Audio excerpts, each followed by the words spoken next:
Kita lanjutkan kembali perbincangan. Sebelum saya ke Bu Neni membahas terkait dengan evaluasi, saya mau ke Bu Nadia dulu. Bu Nadia, selain tadi ada 84 yang meninggal, 94 ada penambahan dari yang meninggal dunia, kemudian ribuan lainnya mengalami tercatat sakit. Nah, yang sakit ini Bu Nadia bisa ditegaskan lagi, memang karena beban kerja atau jam kerja yang panjang atau seperti apa Bu Nadia? Iya, jadi mereka memang kan pada saat kita melakukan rekrutmen, tadi tujuannya selain mendeteksi kondisi kesehatan para petugas pemilu ini, sehingga mereka kalau punya faktor risiko itu melakukan penanganan pengobatan di fasilitas pelayanan kesehatan, apakah itu klinik, rumah sakit maupun puskesmas. Nah, jadi kunjungan ini adalah mereka termasuk yang misalnya punya darah tinggi, itu kita himbau untuk berobat ya tentunya, dan supaya nanti resiko untuk misalnya darah tingginya naik saat melakukan tugas itu sudah bisa kita kendalikan sejak awal.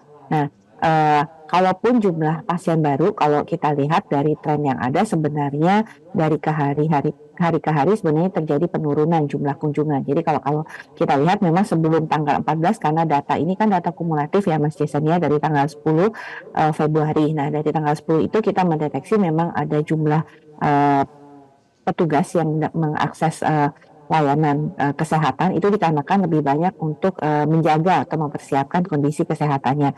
Nah, setelah tanggal 14 memang kita lihat masih ada sekitar 90 sampai dengan 110 ya kunjungan ke fasilitas pelayanan kesehatan. Dan kalau diagnosis terbanyak ya dari penyebab kategori daripada penyebab penyakit kunjungan ini adalah kalau kita lihat ini pertama adalah karena penyakit lambung, kemudian penyakit saluran cerna ya, seperti ada juga yang dikeluhkan seperti ISPA, kemudian juga ada tadi tekanan darah tinggi, kemudian ada cemas ya, juga mungkin merasa tidak nyaman dengan kesehatan jiwanya. Nah, tapi mungkin itu adalah tanda-tanda dari kelelahan sebenarnya, karena kelelahan itu kan tidak bisa kita katakan bahwa ini sebagai suatu diagnosis penyakit, karena kelelahan kan sebenarnya sinyal tubuh kita terhadap respon beban pekerjaan yang meningkat dan juga tanpa mengistirahatkan tubuh kita. Oke, kesimpulannya adalah kelelahan begitu kemudian yang membuat banyak yang tumbang pada saat proses pemilu kemarin. Saya mau ke Bu Neni. Bu Neni, kita melihat bahwa pemilu serentak dilakukan, ada 5 kotak suara secara serentak. Ini kan tujuannya adalah sebenarnya untuk menghemat biaya pemilu. Tapi apakah kemudian tujuan untuk bisa menghemat biaya pemilu ini sepadan kalau kita melihat banyak yang harus sakit, apalagi kemudian nyawa-nyawa yang harus tumbang begitu dalam proses demokrasi ini, Bu Neni? Iya, sebetulnya kalau misalnya kita lihat bahwa tujuan pemilu serentak ini bukan hanya efisiensi anggaran ya Mas Jason, tapi juga menghasilkan kekuatan politik yang signifikan di parlemen yang memperkuat sistem presidensil dan mendorong penyederhanaan partai politik, itu justru tidak tercapai karena hari ini kalau kita lihat, kita menyebutnya pemilu serentak 2024 itu seperti pemilu borongan ya Mas Jason ya. Karena ini kan 5 kotak nih, seperti halnya di pemilu 2019 lalu yang hanya menjamin intensif tingkat partisipasi pemilih.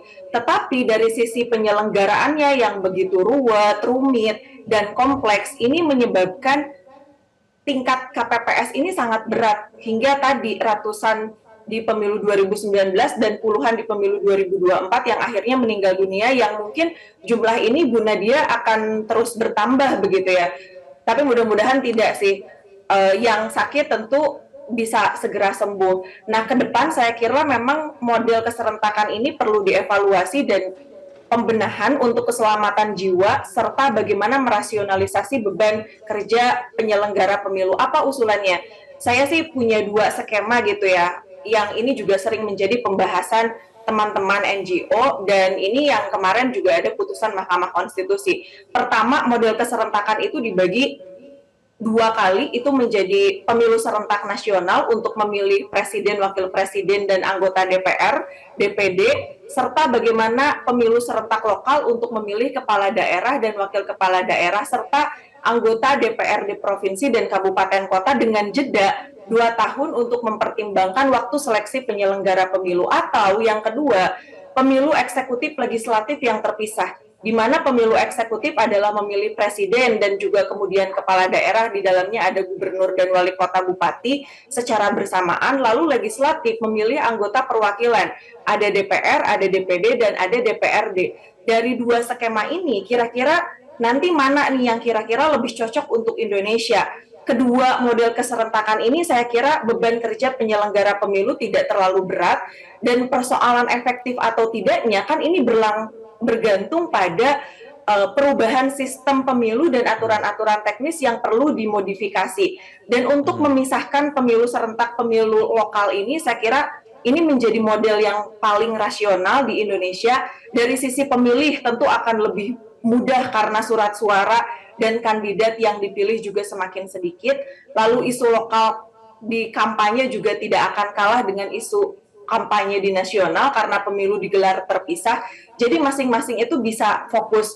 Dan ini yang terpenting adalah untuk penyelenggara. Untuk penyelenggara pemilu itu sendiri, bagaimana kemudian kerja KPPS di lapangan itu tidak terlalu berat gitu. Dan saya kira ini perlu, model keserentakan ini perlu dipikirkan gitu ya, karena tentu itu tadi bukan pada tujuannya untuk efisiensi anggaran, tetapi ternyata yang terjadi adalah justru malah sebaliknya gitu. Lalu BIMTEK penyelenggara pemilu saya kira Mas Jason yang perlu dimaksimalkan. Jadi model BIMTEK yang kemarin diserentakkan gitu ya, ribuan, itu membuat tidak efektif dan tidak semua KPPS juga memiliki pengetahuan di lapangan yang sama, sehingga kemudian banyak penyelenggara pemilu juga yang gagap dan panik ketika terjadi adanya kesalahan prosedur dan administrasi di lapangan. Bu Neni, saya mau tegaskan, artinya rekomendasinya tadi bisa dilakukan pemisahan begitu, penyerentakan pemilunya antara memang pemilu nasional dan juga lokal, atau mungkin pemilihan legislatif dan juga eksekutifnya dipisah. Nah, tapi artinya ini Anda mendukung atau misalnya menyokong bahwa untuk revisi pemilu terutama terkait dengan Undang-Undang Nomor 7 tahun 2017 tentang pemilu yang meminta ketentuan soal pemilu dengan 5 kotak suara sekaligus itu dibatalkan begitu, Bu Neni? Betul, perlu dievaluasi dan perlu ada revisi Undang-Undang Pemilu. Kan kemarin pasca 2019 sebetulnya kita juga mendorong untuk revisi Undang-Undang Pemilu agar apa yang terjadi di pemilu 2019, khususnya memang banyaknya penyelenggara pemilu yang berguguran, itu tidak kembali terjadi di pemilu 2024. Tetapi kan yang terjadi adalah justru malah undang-undang pemilu itu sendiri keluar dari prolegnas. Sekarang I'm not sure juga Mas Jason, partai politik juga akan setuju dengan usulan ini. Karena tentu partai politik cenderung tidak setuju pemisahan pemilu serentak nasional yang dipisah dengan pemilu serentak lokal, karena mereka juga harus bekerja lebih keras lagi dalam pemilu, 2 kali pemilu, dan partai juga tidak mau tentu dikontrol oleh pemilihnya. Jadi jika pemilu serentak nasional ini dipisah dengan pemilu serentak lokal, tentu nanti pemilih akan kecewa dengan kinerja parpol yang dipilihnya di level nasional, kemudian pemilih itu dapat memutuskan untuk tidak lagi memilih nih di pemilu lokal. Jadi mekanisme ini yang kemudian mungkin ya bagi partai politik dianggap merugikan parpol. Ini kan lagi-lagi kita bicara soal jadi pada akhirnya itu ya partai politik mengedepankan gagasan pragmatis, tapi tidak mengedepankan bagaimana keselamatan jiwa para penyelenggara pemilu. Saya kira ini perlu dievaluasi bersama-sama, termasuk juga harus ada kajian akademis bagaimana pemilu serentak 2019 dan 2024 yang sudah digelar ini betul-betul memang tidak efektif dan efisien, Mas Jason. Baik, Bu Neni tadi menyinggung soal juga ada bimbingan teknis yang dilakukan terhadap ribuan begitu petugas KPPS dan juga petugas ad hoc pemilu. Nah, yang dikritisikan adalah ketika bimbingan teknis itu dilakukan oleh ribuan orang begitu dan efektivitasnya dinilai kurang. Bahkan kita bisa menyimpulkan artinya tidak hanya proses pada peak season pada tanggal 14 Februari saja. Dari sebelumnya ini juga sudah tidak ideal begitu. Nah, kalau dari DIP sendiri melihatnya, apakah bentuk bimbingan teknis, sosialisasi sampai dengan penghitungan suara ini benar-benar harus diubah sistemnya, Bu Neni? Iya, saya kira memang BIMTEK kepada KPPS termasuk juga PTPS itu perlu dilakukan maksimal ya.